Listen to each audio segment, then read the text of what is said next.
This ABC 15 News Update is sponsored by Sanderson Ford, America's best-selling Ford dealership. Hello everyone, I'm Mark Thompson with your top stories from ABC 15 Arizona.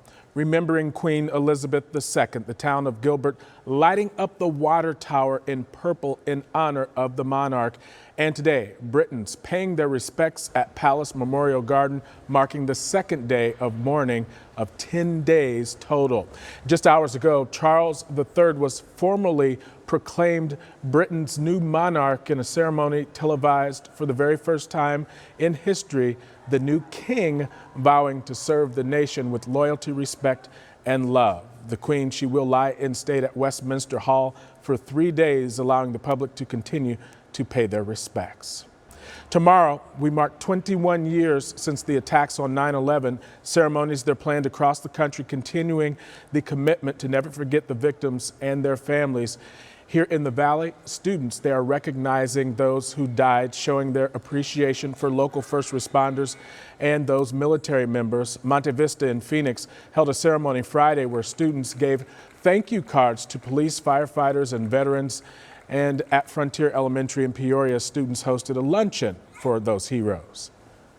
So it's really an awesome feeling inside knowing that we are able to help so many people and that we are able to honor our first responders because they do so much for us. They put their lives on the line every single day for our country. And they really deserve it, and it just really fills our hearts that we're here to help. And those first responders and veterans that we spoke with say that they were touched by the events and glad to see the sacrifices of their peers are still being remembered 21 years later. Remembering Daniel Robinson, that's the geologist that disappeared more than a year ago. He was last seen at a remote work site in Buckeye. His Jeep was found 3 miles away in a ravine. Happening today, the community is gathering at the state capitol to honor Robinson and bring awareness to other missing persons cases. The event is being organized by Daniel's father, David. He's inviting everyone to share their stories, adding his goal is to use the event to help nonprofits connect with families searching for missing loved ones. It will go on from 6:30 to 10 o'clock tonight on the House and Senate lawns out at the state capitol. Well, a new chapter getting ready to start for the Phoenix Police Department. Michael Sullivan, he's going to be taking over Monday as interim police chief. He's starting while the department faces a massive federal investigation for possible civil rights violations. Now, Sullivan does have experience with that, making policy and training changes after a similar investigation in Baltimore, Maryland. Now he takes the job as current police chief Jerry Williams plans her retirement. A federal judge blocking enforcement of an Arizona law restricting how the public can film police. The law would have barred most people from videotaping Arizona police activity from 8 feet away, but last month the ACLU of Arizona and media organizations across the state, including ABC15, filed a lawsuit saying that the law would infringe on the right to free speech. On Friday, a federal judge approving a preliminary injunction. The injunction won't be effective as of today, which means that Arizonans are protected from being criminalized for recording the police.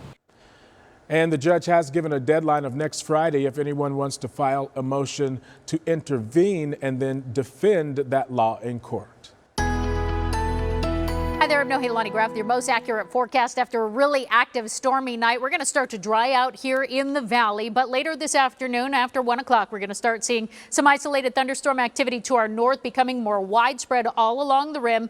Southern Arizona looks to stay relatively dry, but can't rule out the chance of a stray shower. Good to know if you're going to be heading down to the UA for their football game tonight. Temperatures across the state today notably cooler. We'll still be in the upper 90s in Lake Havasu City, but otherwise closer to 90 along our western border. Low 90s for the southern portion of the state, 70s and 80s for central Arizona, and 70s north of the rim. Here in the valley, we're going to spend much of the morning and mid-morning hours in the 80s. It's going to take us until after lunchtime to make our way into the 90s as our storm chances drop off here in the valley. And we'll top out at 96 degrees today in the valley and then bounce back and forth between the upper 90s and low 100s for the rest of that 7-day forecast. Best rain chances now look like Monday. And for the very latest headlines, weather, and traffic, head to abc15.com or download the free ABC15 mobile app. Have a great day. This ABC15 News Update is sponsored by Sanderson Ford, America's best-selling Ford dealership.